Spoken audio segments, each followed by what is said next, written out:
E aí, meus queridos amigos, tudo bem com vocês? Hoje nós vamos ver nossa segunda aula, na verdade nossa primeira aula, só que a nossa parte 2 do vídeo de hipertireoidismo. Nessas questões, espero que vocês aproveitem, mas antes, começa curtindo e compartilhando esse vídeo com outras pessoas que você sabe que precisam do vídeo.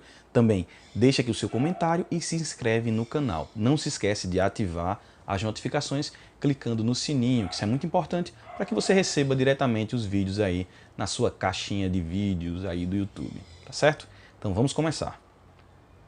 Aula 1, questões hipertireoidismo, a parte 2. Questão 11.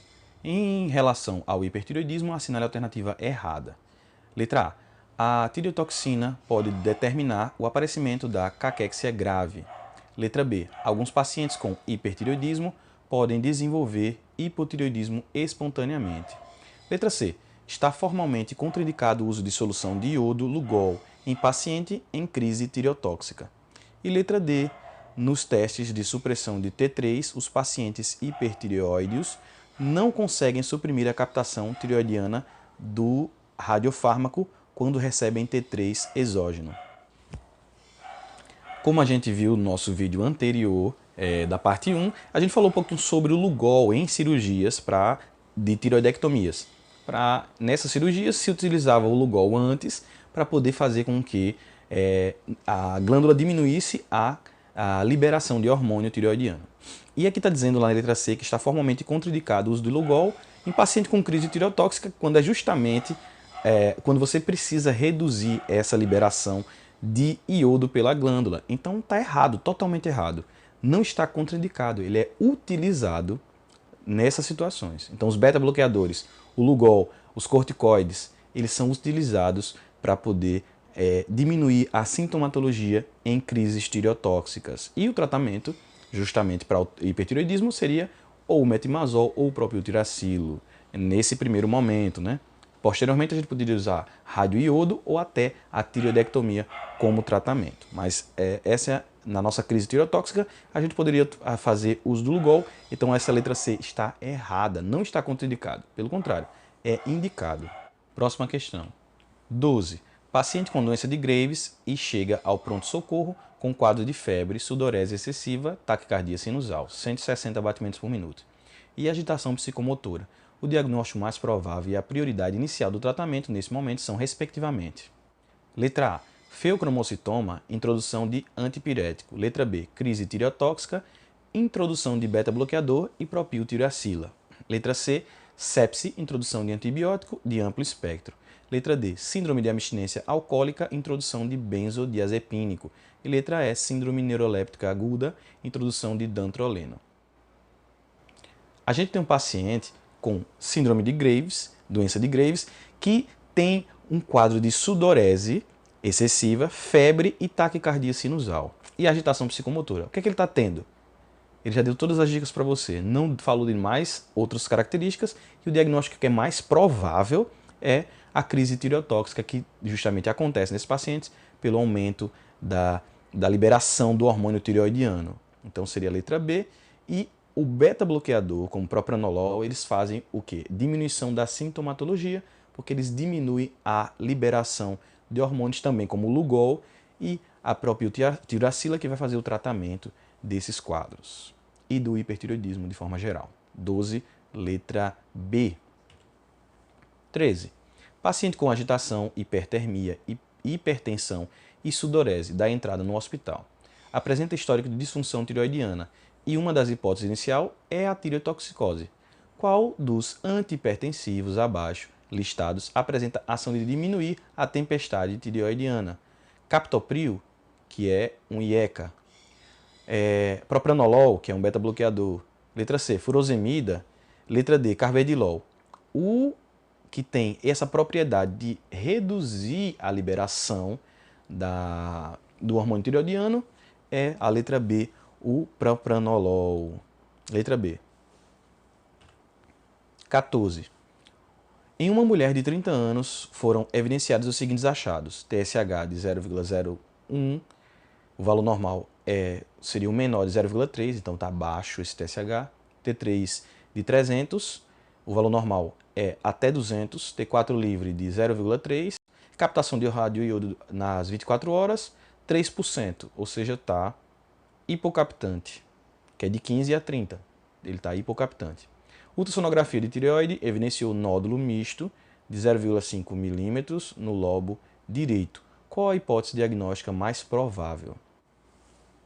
Algumas coisas que são importantes a gente analisar. Apesar de existir um nódulo misto de 0,5 milímetros no lobo direito, a gente tem que ver que o T4 está reduzido, certo? Então ele tem, apesar do TSH estar diminuído, o T4 está também reduzido. E a glândula está hipocaptante, certo?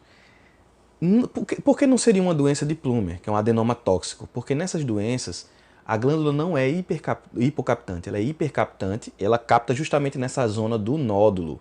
Então esse nódulo não é o que está produzindo esse aumento do T3 isolado.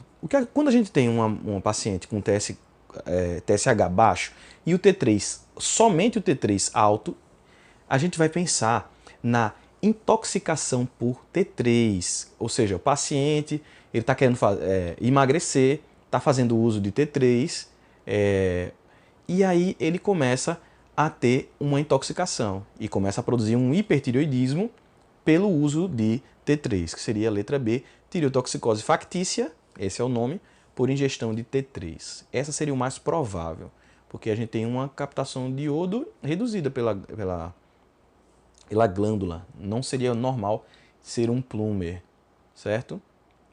E por que não seria tireoidite aguda? Porque o T4 também estaria alto na tireoidite aguda, não o T3. E bócio multinodular tóxico não seria porque a gente só tem apenas um nódulo e a gente tem um paciente jovem e também tem o T4 baixo. Não faz sentido. Então a que faz sentido é a letra B. 15. Mulher de 28 anos, TSH suprimido e hormônio tireoidiano periférico aumentado. Ecografia, nódulo de 13 milímetros em lobo tireoidiano direito, hipoecóico sem microcalcificações. A cintilografia com tecnésio, nódulo quente e hipercaptante. Veja que é diferente, tá vendo? Da paciente anterior, que tinha um nódulo também, e esse nódulo, veja que ele é bem maior do que o anterior. É mais do que o dobro do que o anterior, da questão anterior. Baseado no quadro acima, qual é o diagnóstico mais provável e a conduta inicial a ser realizada? A gente tem um nódulo hipercaptante, certo? E tem um quadro de hipertireoidismo ou de tireotoxicose, que seria a letra C, doença de Plummer, que é o adenoma tóxico. A gente tem um nódulo que é hipercaptante nessa glândula. Como seria um bócio multinodular? Seriam vários nódulos hipercaptantes. E como seria um Graves? Eu teria uma glândula aumentada de forma difusa, com captação de forma difusa, sem o aparecimento de nódulos. Então, a gente teria doença de Plummer, terapia de supressão da função tireoidiana. Letra C. Quando é que nós faríamos uma cirurgia nesses casos de doença de Plummer?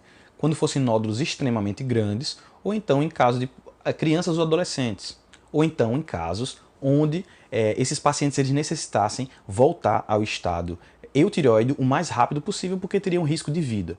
Então, nesse caso, não temos nenhuma dessas situações, então a letra C seria a mais correta, com a terapia de supressão da função tireoidiana, que é o primeiro tratamento que se utiliza nesses casos. 16. Nos casos de tireotoxicose, quais são os grupos de sintomas e sinais que aparecem em pelo menos 80% dos casos?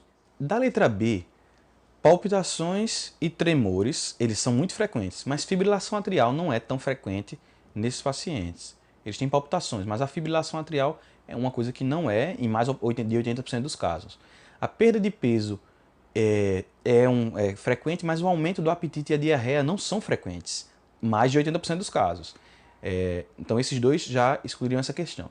A fadiga sim, a hipersensibilidade ao calor sim, mas a esplenomegalia não seria, em mais de 80% dos pacientes não teria esplenomegalia. Letra A, hipersensibilidade ao frio não, fadiga sim, bradicardia não, ele teria taquicardia, não bradicardia. Então a letra E, hipersensibilidade ao frio e bradicardia está errado. Então aqui tem as três corretas, é a letra A, nervosismo, hiperidrose e taquicardia. Letra A é a correta. 17. Homem de 59 anos, branco, procura ambulatório com queixas de palpitações, tremores, polifagia e emagrecimento. O quadro teve início há 30 dias. Refere tratamento para arritmia cardíaca com amiodarona de 200 mg por dia. Há 6 meses. Nega outras comorbidades e ou intercorrências. Ao exame, pressão arterial de 120 por 80, frequência cardíaca de 68 e peso de 63,2. Altura de 1,76 e IMC de 20,4. Tireoide normal, tremores de extremidades. Restante do exame físico dentro da normalidade. Exames de laboratório, o TSH está reduzido, o T4 livre está aumentado, o TRAB está negativo, o anti-TPO está negativo, antitireoglobulina negativo. Então, os anticorpos principais do Graves estão negativos. Ultrassonografia de tireoide, um volume normal, heterogênea, hipovascular e sem nódulos. Cintilografia de tireoide, captação diminuída difusamente. Então, a gente tem uma captação que ela é diminuída. Qual a hipótese diagnóstica? Se fosse um Graves, a gente teria uma hipercaptação. Então, não é doença de Graves. Letra D não está certa. Um hipertireoidismo autoimune, uma tireoidite de Hashimoto não é. Porque tireoidite de Hashimoto teria um hipotireoidismo e não um hipertireoidismo, como é apresentado no caso. Só que tem um dado importante aí. Esse paciente ele faz uso de amiodarona. E a amiodarona ela produz tanto o hipertireoidismo como o hipotireoidismo. Só que a gente tem um hipertireoidismo, no caso de pacientes com hipertireoidismo por amiodarona, a gente tem dois tipos de casos com amiodarona. O induzido por amiodarona do tipo 1 e o do tipo 2. O tipo 1 é onde a amiodarona ela estimula a glândula a produzir mais hormônio. E aí faz com que essa glândula ela se torne hipercaptante, que não é o caso. Nossa glândula, no caso da paciente, está hipocaptante. O tipo 2 é quando a amiodarona induz uma destruição da glândula e existe a liberação dos hormônios que estavam pré-formados dentro da glândula. Esse é o tipo 2, por destruição e liberação do hormônio. Então, ela é hipocaptante. E no caso da Intela, nós temos uma paciente com um hipertireoidismo hipocaptante e seria um induzido por amiodarona de tipo 2, não de tipo 1, tipo 2. Letra E. Uma das coisas que está mal feita nessa questão é que o termo hipertireoidismo está mal empregado. No tipo 2, a gente não tem um hipertireoidismo. O que nós temos é uma tireotoxicose induzida por amiodarona. Esse termo hipertireoidismo se aplicaria mais ao tipo 1, porque realmente existe um aumento da produção do hormônio. Mas fica aí essa observação, a alternativa gabarito letra E, mas esse é um erro conceitual. E muito obrigado por ter assistido o vídeo até aqui, espero que você tenha gostado das questões. Não se esqueça de curtir, compartilhar, ativar o sininho de notificações, clica aí nesse sininho para que você receba os vídeos diretamente. Deixe aqui o seu comentário, qualquer dúvida, qualquer coisa que você queira perguntar ou agregar, e também se inscreve no canal. Aqui eu vou deixar mais vídeos para você analisar. Aqui em um canto dessa tela existem vídeos que você pode estar vendo as próximas aulas e as aulas anteriores, tá certo?